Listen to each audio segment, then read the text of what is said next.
Vamos buscar também exemplos lá fora que nos ajudam a perceber como é que foi estruturado, mas depois cada contexto social tem os seus mecanismos muito próprios, não é?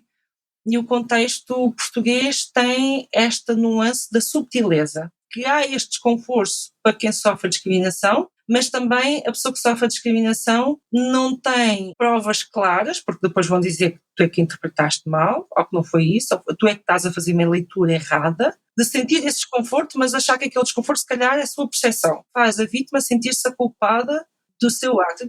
E isto é uma questão que tem de ser trabalhada, mas no local de trabalho, eu ainda há uns tempos, na altura da pandemia, fiz uma formação em gestão de equipas, não é? E, por exemplo, no treino de gestão de equipas, a questão da discriminação racial não é um ponto. E sobre a discriminação racial, é discriminação racial no contexto social português.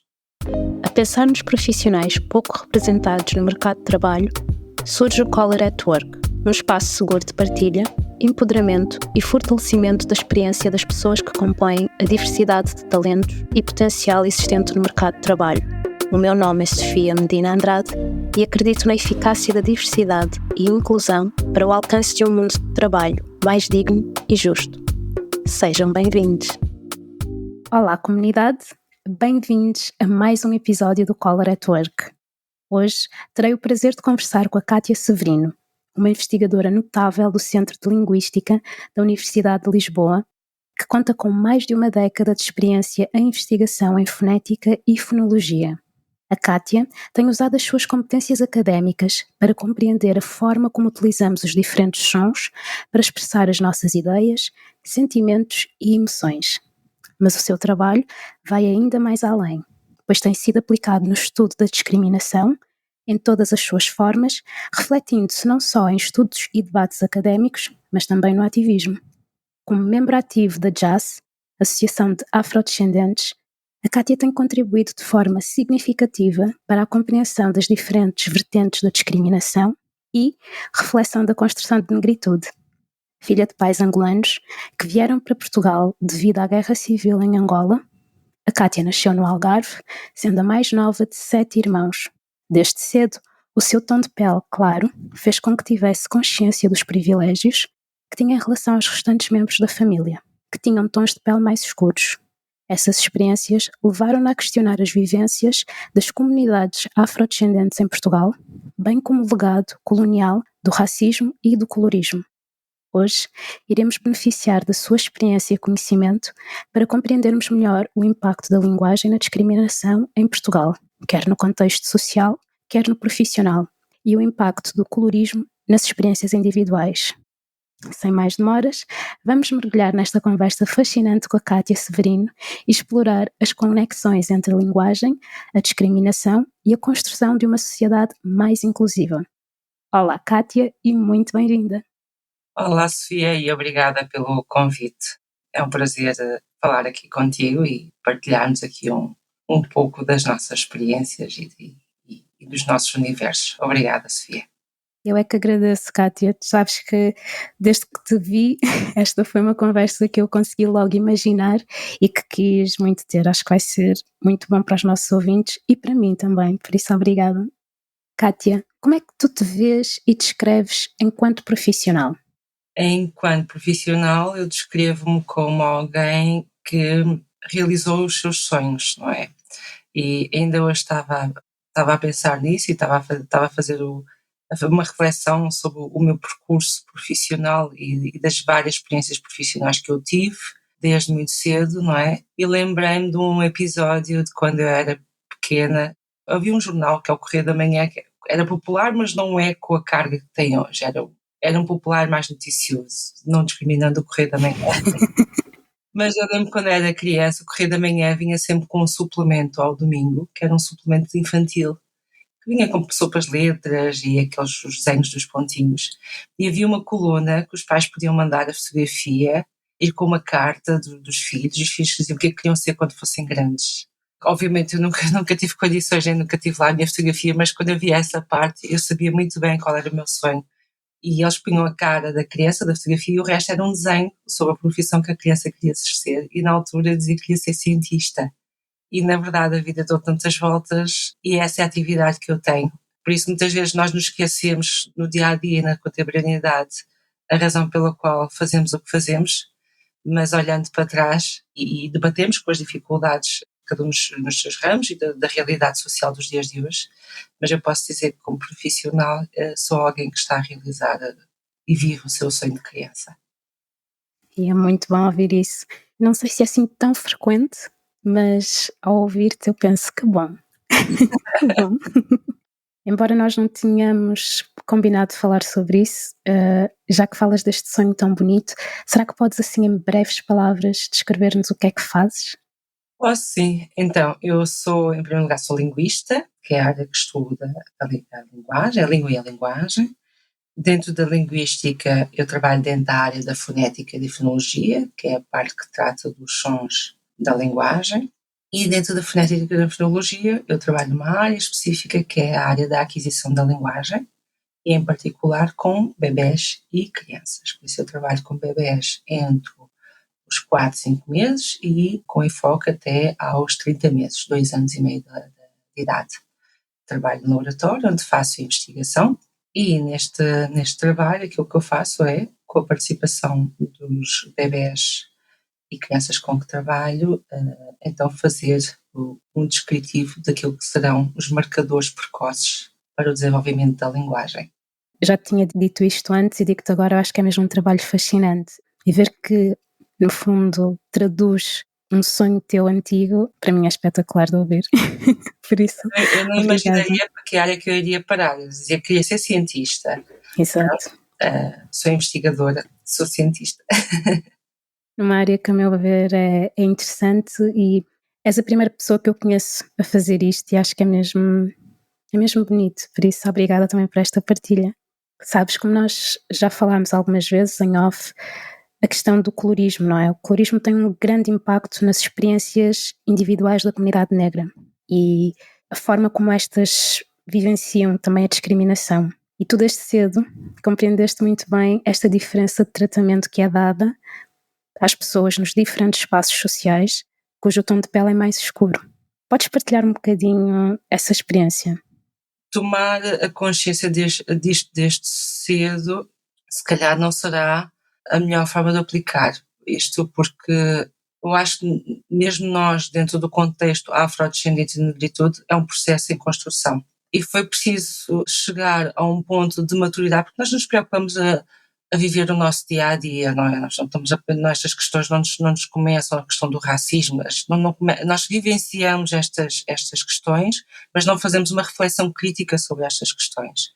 Há aqui só para fazer esta distinção. E foi preciso chegar a um ponto de maturidade, quer intelectual, quer pessoal, para me permitir ter esta necessidade de fazer uma reflexão profunda e fazer uma reflexão retrospectiva sobre esta minha experiência. E foi aí que eu comecei, de facto, a tomar uma consciência avassaladora do que é que foi o meu percurso pessoal, a minha experiência pessoal e vivencial relacionada com este aspecto em particular. E aí, quer dizer, é o universo todo que se abre e que, de facto, depois começamos a olhar ao mundo de uma forma completamente diferente, não é? E as preocupações começam a ser completamente diferentes, as abordagens também começam a ser completamente diferentes. E desta experiência que eu, de facto, desta reflexão que fui percebendo é o lugar, e partindo desta reflexão do lugar que eu atualmente ocupo, e olhando ao que me rodeia, não é? Eu sou uma investigadora pós-doutorada num centro de investigação localizado na maior instituição universitária do país, e depois, quando eu olho as questões da diversidade à minha volta, é um deserto. E tentar perceber de onde é que vem este deserto, quer dizer, olho para mim, vou usar aqui a nomenclatura, como já referi, antiga, né, com aquela que eu cresci, como eu era definida na estratificação do colorismo, não é? Dos negros, os mulatos e os brancos, eu sou a categoria dos cabritos, não é? Era assim que eu cresci a ser chamada de cabrita, com todo o pejorativo que isso tem nos dias de hoje. E sendo uma afrodescendente cabrita, isto é o máximo que eu encontro à minha volta. Eu não encontro ninguém com tons de pele mais escuros do que eu. Ou seja, eu encontro tudo com cor, tudo mais branco, mas nunca tudo menos branco.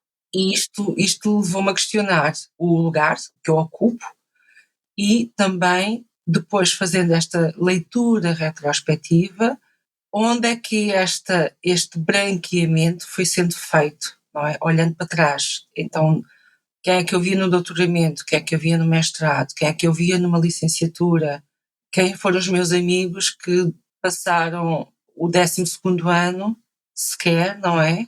E todos os meus amigos, todo o meu universo vivencial era maioritariamente negro, não é? Os meus vizinhos, os meus amigos, os meus familiares, a minha casa, com quem é que eu dormia, com quem é que eu saía, não é? A casa das amigas que iam para a minha casa dormir, não é? Aquela coisa na adolescência, dormimos todos nas casas uns dos outros, não é? Pedir aos pais para ir para... Não é? E onde é, eu comecei a refletir onde é que o meu universo começou cada vez mais a ficar mais claro, não é? Em tons de pele. E aqui comecei a questionar o porquê. Obviamente, eu tendo feito um percurso pessoal em que eu achei que a saída da minha condição era por via da educação, não é? Tendo em conta a minha origem, eu achei que ultrapassaria isto pela via da educação. E é no campo da educação que eu faço o enfoque desta minha reflexão. Né? Onde é que foi feita esta filtragem? Porquê que esta filtragem foi feita? Porquê que eu superei barreiras com todas as dificuldades que tive, eu superei barreiras e os outros que estavam ao meu lado foram ficando pelo caminho? E esta diferença de tratamento, perceber que há uma diferença de tratamento e chegar à conclusão que eu não posso descartar a questão do colorismo, como é que eu passo em alguns passos em que os outros, o marcador cor de pele, nitidamente, não significa que não haja, não é? Não estou a dizer com isto que não haja mais ninguém, mas não é, depois caímos muito na questão da excepcionalidade, não é? Aquilo que chegou é o critério da excepcionalidade, que eu acho esse critério da excepcionalidade, é a reflexão que eu vou fazer mais recentemente. O critério da excepcionalidade é um critério violento, não é? É um critério de dividir para reinar e de contínua alteração das regras do jogo para continuar a termos na mesma um sistema que é altamente estratificado e nesta estratificação é uma estratificação discriminatória. Este é um exemplo assim macro, não é? Esta filtragem de cor ao longo do percurso. Eu lembro-me, quando estava a fazer o doutoramento e também dei aulas, e pensando os colegas que eu tive das minhas turmas, não é? Por exemplo, nas licenciaturas, e as primeiras como é que foram compostas as primeiras turmas em que eu dei aulas, e a primeira, eu tinha às vezes um aluno, não é? Negro, afrodescendente, e a primeira vez que eu tive numa turma 5 alunos portugueses negros, foi nitidamente, depois comecei a fazer as contas, não é? Pela questão geracional, não é? Pensar mais ou menos a faixa etária em que eles se encontravam, já é uma nova vaga geracional, e eu gosto muito da parte do ensino, e no ensino universitário, porque para mim mostra muito bem estas vagas das novas gerações, das transformações das novas gerações. A primeira vez que eu tive uma turma de 5 alunos portugueses não brancos, não é? Portugueses negros, para mim foi uma conquista, não é? Comecei a fazer, fiz logo de imediato as contas e perceber de que ano é que eram estes miúdos e eles seriam filhos de quem no meu percurso vivencial. Eles são alunos que já teriam idade, agora sim, não é? Teriam idade para serem os meus filhos. E então pensar onde é que a minha geração está, para agora os seus filhos já estarem numa sala de aulas e eu ter 5 alunos. Para mim foi assim, tipo, o mundo mudou, foi uma surpresa, foi uma surpresa muito agradável, porque foi uma realidade completamente diferente daquela que eu vi quando eu estava numa mesma turma, mas enquanto aluna. E imagino também a emoção que te trouxe, não é? Porque para quem não conhece a nossa realidade e resiste em conhecer a nossa realidade, não é? Aqueles que estão de fora, eles dizem sempre, é porque não se esforçaram. Mas quem está dentro, e nós que vivenciamos tudo isto e que sabemos o que está por detrás, não é? E que sabemos a realidade que muitas das vezes não quer ser, que há aqui um esforço para mascarar, para camuflar, não é? Nós sabemos que é um esforço enorme, e eu acho que hoje em dia já se consegue ver um pouco mais dessa diversidade, embora ainda muito pouca. Para nós é um passo grande, mas ao mesmo tempo acho que traz aqui alguns sentimentos, não é? De que ainda há muito a fazer. Claro que há imenso a fazer, não é? Porque partimos dos nossos contextos, não é? De onde a sociedade nos coloca e nos espaços sociais que nós ocupamos. Esta geração, espero, que já não sinta da mesma forma como as gerações anteriores sentiram, não é? E nomeadamente a minha, mas o esforço que é aplicado para se chegar aos mesmos lugares é incomparável, não é?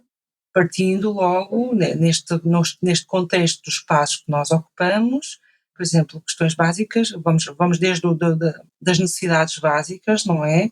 Por exemplo, da casa. Eu tinha o apelido na escola, era conhecida por ser pelos meus amigos, por ser a marrona. Eu era a marrona da escola, porque na hora do almoço eu estava, no intervalo dos 15 minutos, eu ia para a biblioteca da escola, não sabendo eles que eu em casa, eu dormia na sala, não é? Eu quando tinha os meus, eu contava com os outros meus irmãos, dividíamos todos o mesmo quarto, não é? E eu em casa não tinha condições para estudar, por isso o único momento que eu tinha para fazer os trabalhos de casa da escola era a hora do almoço, que eu ia para a biblioteca, não é? Esta questão do, pronto, e isto é um exemplo, parte dessas realidades, não é? A partir da realidade de compra de livros, não é? Não ter capacidade financeira familiar para comprar livros. Não sabiam eles que eu à sexta, ao sábado e ao domingo, por exemplo, ia servir a casamentos e a batizados para o dinheiro que eu ganhava poder ajudar em casa para poder comprar roupa e livros, não é? Estamos a falar de uma miúda de 15 a 6 anos. E por isso esta questão, não estás a ocupar o espaço, a oportunidade está lá, não ocupas porque não queres, quer dizer, isto exige todo um esforço que é incomensurável, não é? Eu todo o meu percurso académico, os meus pais não podiam fazê-lo, eu todo o meu percurso académico filo a estudar durante o dia e a trabalhar à noite, não é? A sair às 3 da manhã para estar de manhã nas aulas. Com os fins de semana que ninguém tem aulas, não é? Eu saía a trabalhar e nos dias que eu tinha folga eu estava a fazer os trabalhos da faculdade que tinha acumulado a semana inteira e as diretas que ficaram e com todo o custo e todo o que isto tem na nossa saúde mental, na nossa saúde física, não é? E por isto esta questão da meritocracia incomoda-me bastante porque obviamente nós não partimos do mesmo lugar.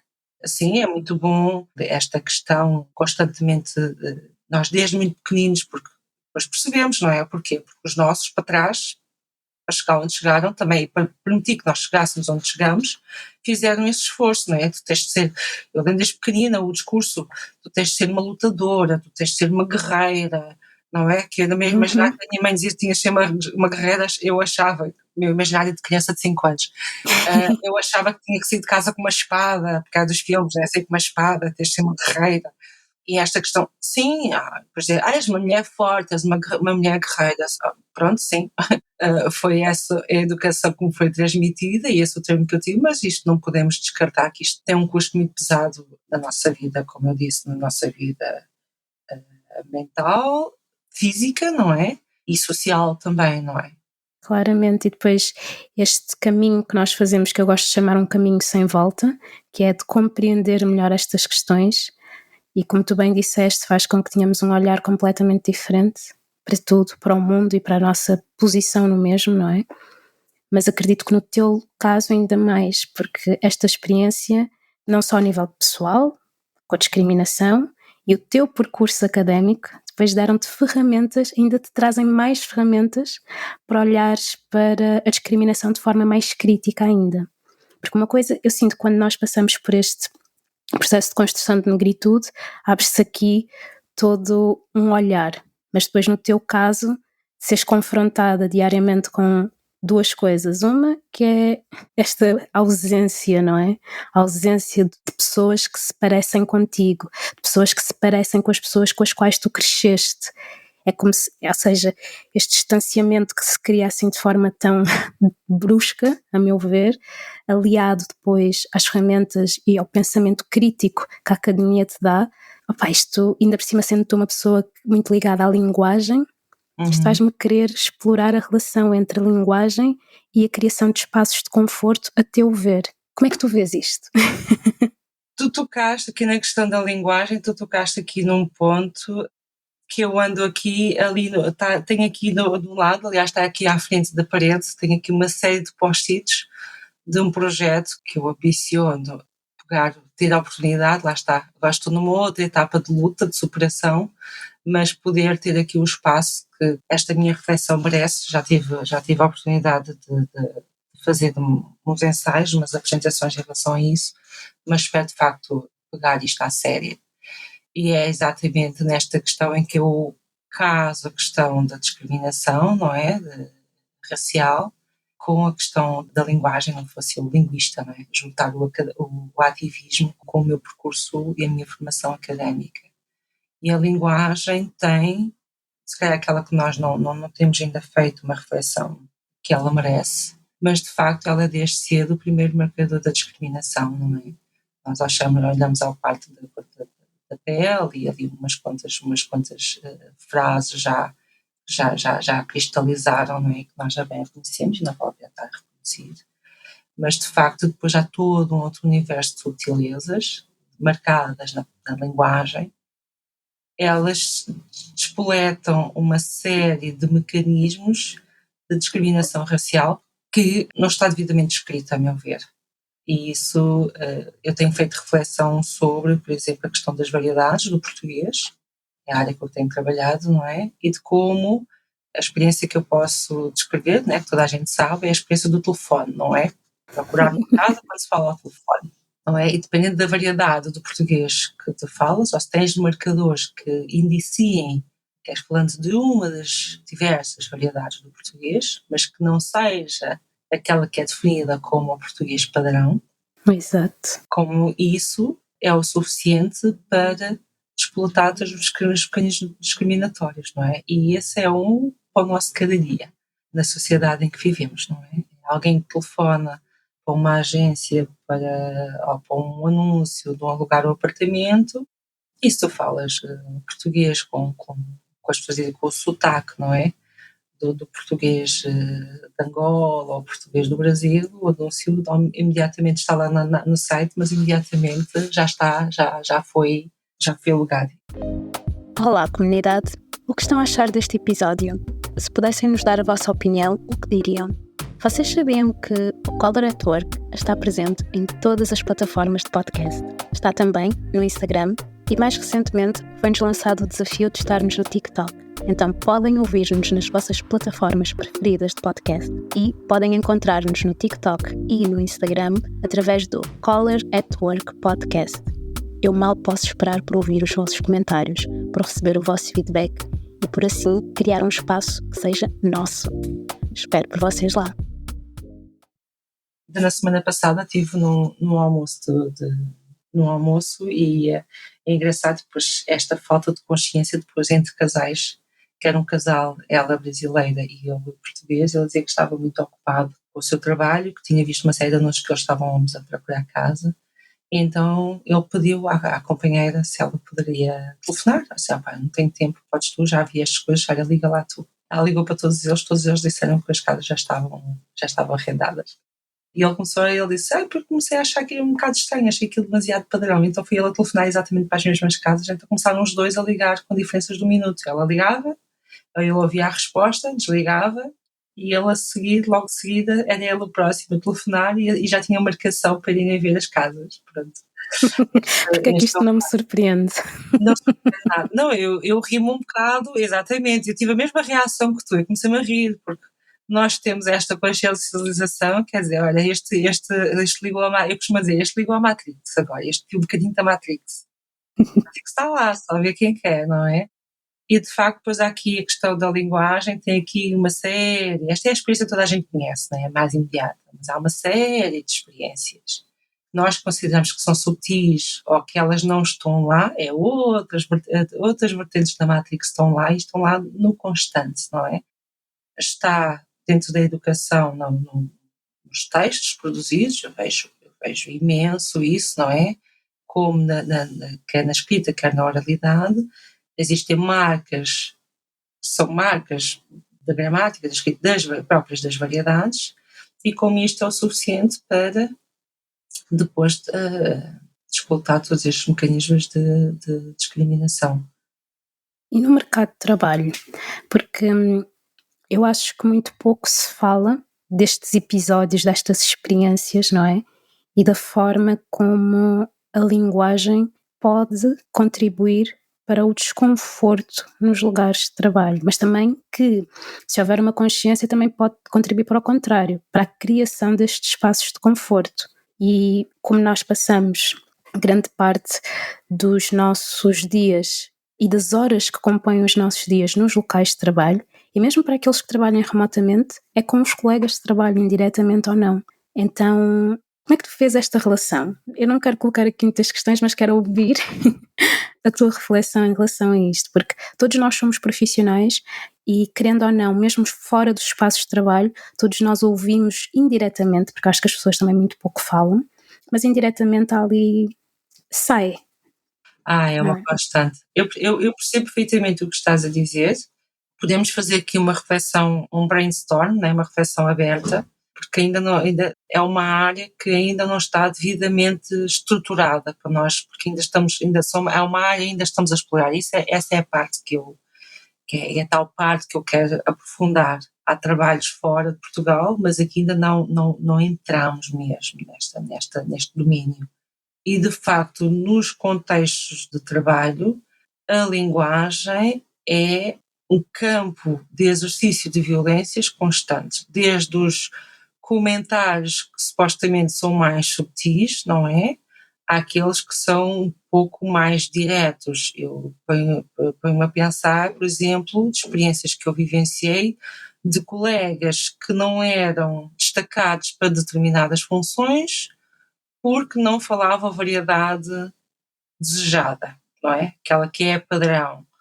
Ou comentários, e já não estou aí para o clichê da palavra ofensiva para nomear pessoas. Então, quando chegamos nos tempos mais recentes, ter os nossos colegas de trabalho, por exemplo, como já ouvi, né, num formulário, preencher com caneta preta ou azul, e o colega dizer, preencha com uma caneta azul e com outra cor que não posso dizer. Quer dizer, já chegamos ao outro extremo, agora não posso dizer preto ou negro. Uhum. Eu disse, não, as cores existem, agora depende onde é que estás a usar a palavra, não vais dizer escreva com a caneta preta que agora isto é racismo, porque agora tudo é racismo, quer dizer, já estamos num nível de não conversa, e isto cria uma série de tensões no local de trabalho, que é completamente desnecessário, mas também há muita preguiça das pessoas em primeiro serem honestas, a terem a abertura a ouvir o outro, e também de quererem aprender e fazer uma reflexão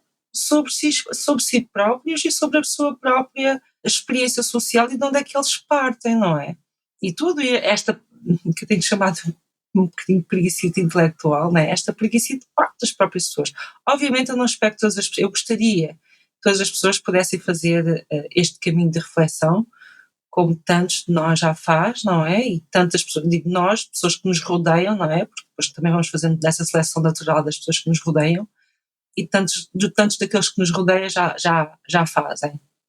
Mas, de facto, nos locais em que obrigatoriamente nós temos que estar, como é o local de trabalho, nós gostaríamos que isso fosse um bocadinho mais além do que acharem que aqui é só questão se usa preto, negro, se pode dizer ou não a palavra, ou depois vem com esta generalização que é uma atitude completamente defensiva, isto agora tudo é racismo, não é? Esta coisa da vitimização, não é?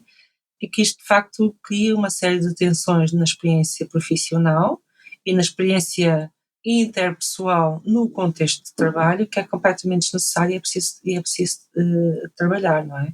Porque as pessoas que estão no seu local de trabalho são elementos da sociedade e que transportam para si todo um reflexo da sociedade para dentro do espaço de trabalho. E nas experiências mais imediatas foi como eu te referi, desde o tipo o texto, ou como já tive chamadas de atenção. Algumas têm de ser, mas não é de chamada de atenção no sentido de repreensão, digo chamadas de atenção, para termos cuidado, depois temos esta questão das variedades, não é? Temos cuidado com o significado, algumas palavras numa variedade têm um significado e noutra variedade têm outro, não é? E percebemos com quem nós estamos a comunicar, assegurar que estamos a veicular a mensagem que pretendemos veicular, não é? Mas depois não significa que agora vamos tirar todas as outras marcas que são próprias da variedade da pessoa, não é? E ter colegas a ter os seus e-mails corrigidos porque não estão a usar a variedade padrão, não é? Não estou a usar o português padrão, estou a usar outro, não é? Serem constantemente corrigidos com isto, não é? Ou porque como é que tu és linguista e pões os pronomes políticos, que é o se, me, te, não pôs no lugar certo, não é? Eu te chamo e não digo chamo-te, não é? Pronto, estou aqui só a dar assim um exemplo para quem nos ouve a perceber, não é? Isto tem diferenças dependendo da variedade, e ter a pessoa constantemente a ser corrigida com isto quando ela cresceu com outra variedade e com uma outra norma linguística, não é? E que não deixa de ser o português, e que não deixa de ser a aplicação do português. Exatamente, e depois a carga que isto dá à pessoa, não é? Que está naquele lugar de trabalho e constantemente é como se não fosse o suficientemente competente, como se todas as suas competências que a levaram a lá chegar não fossem mais do que suficientes para lá estar, e muitas vezes tendo em conta todo a bagagem que a pessoa transporta da sua experiência pessoal para lá chegar, não é? E aqui estou a falar especificamente da comunidade afrodescendente, não é? Com este malabarismo que tem que chegar para chegar muitas vezes aos lugares que tem que chegar, e depois este ónus, este conflito constante de que a pessoa está lá, mas parece que constantemente aquele lugar não lhe é devido, e este desconforto constante é outra etapa da vivência, para mim, da negritude no espaço social e aqui particularmente no espaço profissional.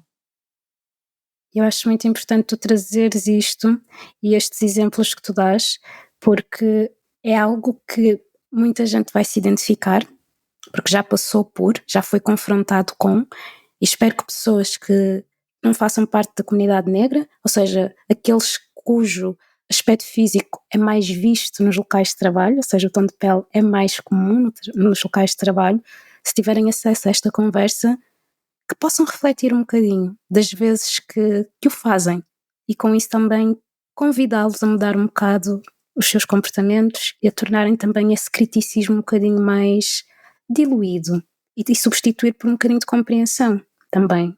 Eu acho que é um bocadinho, Sofia, eu acho até que é um bocadinho ir para além da compreensão, porque na verdade não nos chega à compreensão. E é um exercício, o que eu vou dizer é um exercício ainda mais difícil do que o do mero compreensão, porque o mero compreensão não chega. É uma reflexão honesta e uma capacidade honesta de aprender com o outro, de aprender, mas aprender com verdade. Isto parece um bocadinho aqui fazer um contínuo desta semana da vinda do Papa, mas é uma questão humana, acima de tudo, não é? É uma questão humana, é ouvir o outro, é receber um colega novo e perceber qual é o ambiente que tem, não é? O contexto que tem, não é? Vou usar a linguagem aberta. Estou no contexto, e eu tenho a vantagem ou desvantagem, muitas vezes, de ter o tom de pele que tenho, que me permite fluir entre os dois universos à entrada, não é? Obviamente que depois nos primeiros 5 minutos sou logo identificada como não branca, não é? Porque é quando logo me perguntam nos primeiros 5 minutos, olá, tudo bem, não sei quanto, tudo tranquilo, e passar, antes de bater o relógio os 5 minutos, vão-me logo perguntar de onde é que tu és. Pronto, aquela questão, de onde é que tu és? Pronto, isto é aquela questão, pois nós já conhecemos para onde é que isto vai. Mas perceber o ambiente em que estamos, como eu estava a dizer, e ter por exemplo, num caso, ter um colega não branco e saber que isto vai ser uma questão no ambiente de trabalho, porque este é o padrão. E ter a abertura para dizer ao colega novo que entra, esta é uma questão que se vai deparar, é uma questão em desconstrução e por isso tudo o que for questões que te toquem e que te causem desconforto, ter a vontade para partilhar, se não for com a equipa, com o responsável da equipa, para melhor orientar sobre esta questão. Porque isto vai ser uma questão e nós não podemos nem fazer, não é, enterrarmos a cabeça na areia e dizer que isto não vai ser uma questão. Eu recordo-me, houve uma vez que eu achei que ali até fosse ser marcada para sempre e quando fosse a altura de renovação do meu contrato mandassem-me logo embora. Mas eu vou só contar uma experiência de linguagem, não é? Eu recordo, eu vou para uma uma marca de roupa multinacional, que toda a gente tem uma pecinha lá em casa, destas grandes, e eu estava a trabalhar no Colombo, que era ao lado do estádio do Benfica, na altura que foi o Euro, cá em Portugal. Escusar dizer que do meu turno, sendo eu das mais claras e 2 ou 3 brancas, eram todas afrodescendentes, éramos todas, de origem cabo-verdiana, de origem guineense, de origem angolana, éramos todas afrodescendentes, éramos a maioria da equipa naquele turno. E na altura havia briefings de segurança por causa dos grupos, e havia a questão dos hooligans, né, caldas claques, não sei quantos, e como nós estávamos ali ao lado do estádio do Benfica, era um dos pontos fortes, e era o centro comercial, o que estávamos ali. E nós tínhamos briefings da questão da segurança, que passava pela segurança do shopping e que iam para a loja. E depois quem ia para esses briefings eram as gerentes das lojas, e as gerentes vinham depois fazer os briefings às equipas sobre as questões de segurança quando havia grandes jogos. E a conversa num do briefing da reunião, já estás a ver o contexto. As gerentes eram brancas, não é? E no briefing, depois naquelas coisas, temos os níveis, as categorias de segurança, e depois dizer, temos de ter atenção, não sei o quê, o nível 1, 2, 3 e 4, e depois temos os outros grupos que não fazem parte destes grupos de segurança das equipas de futebol, mas que se aproveitam destas alturas de maior afluência para roubar a loja. E então elas viram, pronto, então não, depois na altura era a subgerente, com a gerente ao lado, vira-se e disse, nós temos de ter atenção nestes casos, em particular a grupos que se vão aproveitar, como por exemplo os 800. Os 800? Sim, os 800, tu não sabes o que é que são os 800, pois não? Não. Então eu vou-te explicar. Quem trabalha em loja de roupa, é honesta, multinacional, as cores das roupas, as roupas têm códigos, não é? Tens um código, a partir do código tu sabes mais ou menos o que é que está a referir. Por exemplo, se são calças, começa por um determinado código, não é? Se é uma saia, tem um código. Então pelo código já percebes, já é uma calça, uma saia, um calção.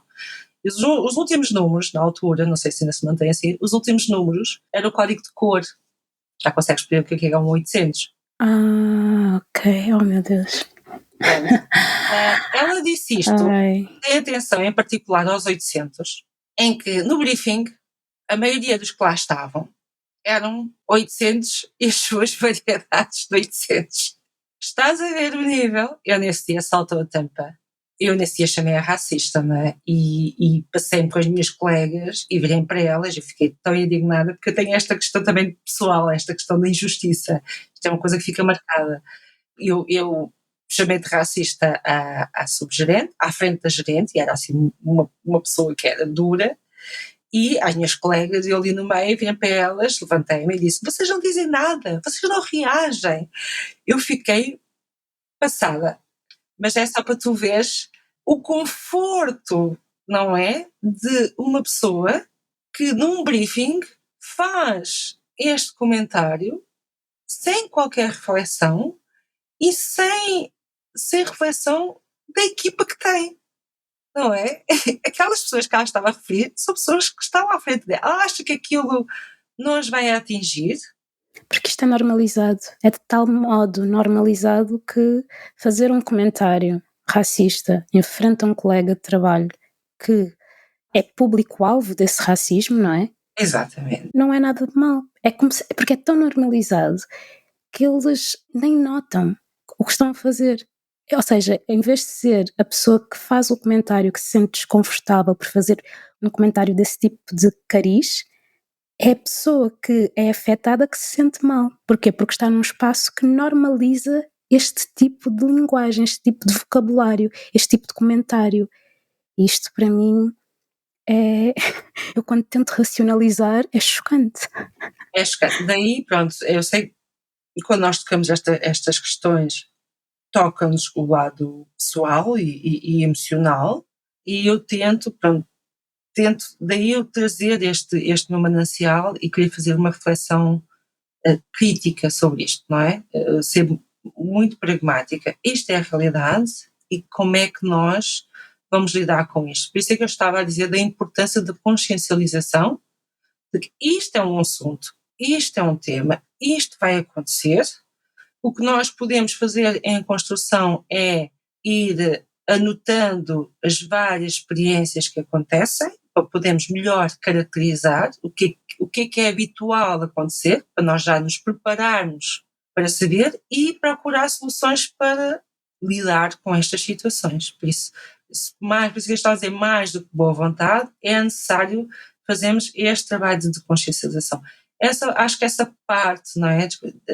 Quando nós falamos na discriminação no local de trabalho, e nós partimos da linguagem, não é? Porque este é um código que quem está de fora não perceberia, como eu dei este exemplo dos 800, não é? É a linguagem pura e dura, aqui trabalhamos do contexto de trabalho, mas é uma área que de facto é importante trabalhar. Nós podemos pensar, vamos buscar também exemplos lá fora, que nos ajudam a perceber como é que foi estruturado, mas depois cada contexto social tem os seus mecanismos muito próprios, não é? E o contexto português tem esta nuance da subtileza. Esta subtileza é de tal forma que há este desconforto para quem sofre discriminação, mas também a pessoa que sofre discriminação não tem provas claras, porque depois vão dizer que tu é que interpretaste mal, ou que não foi isso, ou tu é que estás a fazer uma leitura errada, de sentir esse desconforto, mas achar que aquele desconforto se calhar é a sua percepção. E a coisa vai passando assim, não é? Não vou levantar a onda, se calhar fui eu que mal entendi. É o próprio, não é? É que faz a vítima sentir-se a culpada do seu ato. Eu não preciso explicar muito porque tu percebes bem aquilo que eu estou a dizer, não é? E isto é uma questão que tem de ser trabalhada, mas no local de trabalho, eu ainda há uns tempos, na altura da pandemia, fiz uma formação em gestão de equipas, não é?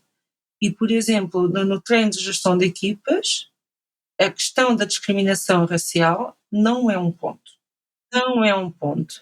E a discriminação, e sobre a discriminação racial, é discriminação racial no contexto Exatamente. social E é português. isso. Será diferente do inglês, será diferente do francês, será diferente do espanhol.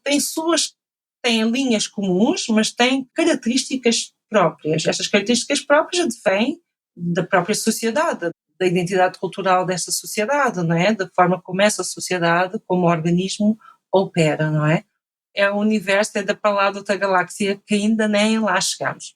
E eu acho que é importante nós, quem está na área das questões do trabalho, de facto, isto tem de ser trabalhado. Tem que passar pelas equipas, tem que passar pela estrutura das equipas e passar por uma normalização, não da normalização da ofensa, mas por uma normalização de consciencialização que a discriminação existe.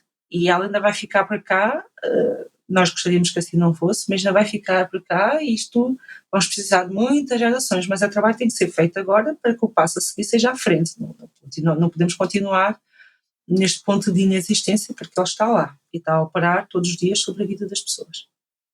É isso mesmo. E obrigada, porque eu acho que disseste tudo, basicamente. Por isso, obrigada. É bom ouvir isso e saber que estamos a dizer isto de uma forma de conversa gravada. Por isso, obrigada.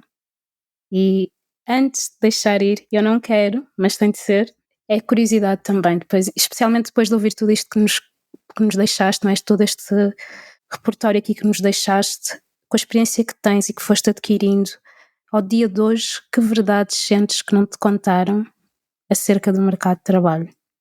Olha, sobre essa questão, verdade que não me contaram. Se calhar é uma verdade que ninguém. Não, havia quem sabia que nós iríamos chegar a este ponto e outros, se calhar, não fomos lá chegando sem pensar. Mas a verdade que não me contaram foi o terem-me dito que o estudar iria melhorar a minha condição de vida. Melhorou, de facto, mas aquilo que não me contaram foi que eu iria enfrentar um período em que a precariedade era uma realidade das nossas vidas. E isso deixa este agridoce, não é? Eu muitas vezes costumo dizer, com tudo o que eu tenho, que eu consegui hoje, mas em vez de estarmos em 2023, estivéssemos em 1995, eu estaria, posso usar aqui uma palavra um bocadinho forte, não é? Eu estaria, como dizem os brasileiros, montada na vaca gorda, não é? E agora olho para trás e penso, fiz um percurso gigante, passei por tanto e venho-me a pensar, pronto, em termos de condições de trabalho, não é? Em termos de estabilidade profissional e de reconhecimento salarial, eu estou exatamente ao mesmo pé ao pior do que estava, por exemplo, quando trabalhava em lojas de roupa, quando comecei a licenciatura, não é? Pelo menos lá eu era efetiva, eu ainda não sou efetiva mesmo trabalhando, mesmo estando numa instituição pública, pronto, os precários do Estado. Mas a verdade que não me contaram foi essa, foi a precariedade. Fala-me o facto de eu ter sido um percurso que foi definido por mim, fui eu que defini o meu percurso, foi o percurso que eu sonhei fazer, isso não tem nada errado daquilo que eu fiz, e não me arrependo absolutamente nada, mas eu acho que atualmente a precariedade, esse não reconhecimento pela parte social, e estadual e institucional, é a verdade que não nos contaram. Já deixaste aqui o cheirinho para tal, e obrigada. E depois desta conversa, para os ouvintes que ainda não te conhecem, mas que queiram conhecer-te melhor, onde é que eles te podem encontrar? O meu trabalho é que eu tenho muitas vidas, já deu para perceber. O meu trabalho em parte. Se for do laboratório, aquele da investigação das crianças, podem ir à página do Lisbon Baby Lab. Põe em Google Lisbon Baby Lab, aparece a página e está lá os trabalhos de laboratório. Quem tiver bebés também pode ir lá participar nos estudos. Fico muito contente. Olha, esta é outra realidade, não é? Só agora, ao fim destes anos todos, começam a aparecer mães e pais afrodescendentes, que esta é outra luta que eu estou a ter no meu local de trabalho também, das pessoas não associarem cor de pele a variedades da língua, porque acham que quando vem uma pessoa de determinada cor de pele, acham que aquela pessoa automaticamente não fala a variedade padrão, que é aquela outra experiência que depois poderás ter, que é telefonas para um local e depois quando tu apareces pessoalmente e dizes mas você fala tão bem português. Esta é outra, eu só vou deixando assim minhas dicas, está bem? Esta é outra questão que já, felizmente, eu já vou vendo algum cuidado dos raspanetes depois que eu, as chamadas de atenção que tive de fazer. Vá alguém lá dentro ter esta consciencialização para fazer este trabalho. Pronto, aí eu realmente ando a fugir mesmo às redes sociais. Podem pedir o meu contacto a ti ou mandar-me uma mensagem no meu Instagram, que é um nome assim que as pessoas não pensam que eu estou armada, que sou famosa, mas na verdade foi para gozar os famosos, que houve uma altura nas redes sociais as pessoas punham official qualquer coisa, não era? Então o meu Instagram ficou official Cátia Severino, porque pronto, se os outros são oficiais, eu também só há uma, e eu também sou oficial. Pronto, podem mandar mensagem lá, um request por ali. Está ótimo, a meu ver está ótimo, espero que as pessoas de facto aceitem este convite de te conhecer melhor, porque claramente vale a pena. Cátia, muito obrigada mesmo, foi um prazer e espero que esta conversa seja recebida pelos ouvintes da mesma forma que está a ser para mim, porque é bom ouvir-te falar e estes exemplos que tu deste eu acho que são exemplos do dia-a-dia. Só não se identifica quem não quer, porque tanto para quem o faz como para quem recebe são exemplos do dia-a-dia, por isso obrigada. Obrigada eu, Sofia, e espero que com isto, não vou dizer que espero, eu sinto que pouco e pouco, mesmo, e o exemplo, esta conversa é um exemplo disto, que a pouco e pouco a posição que eu decidi tomar, que foi a de achar que eu tenho de ser, ou tenho de honrar o lugar que eu ocupei, não é? E que todos os meus que me rodearam e todos os que fizeram o percurso comigo não estão lá, de poder usar este espaço para abrir portas para que outros cheguem onde eu cheguei e de os receber e trabalhar e preparar o terreno para os que aí vêm. Obrigada. Obrigada, Sofia. E obrigada aos nossos ouvintes. Espero que gostem. Obrigada por se juntarem a mais um episódio do Color at Work, que contou com a edição do Augusto Piccinini. Se gostam deste podcast, eu peço para que partilhem, subscrevam, avaliem e comentem. Até aos próximos episódios.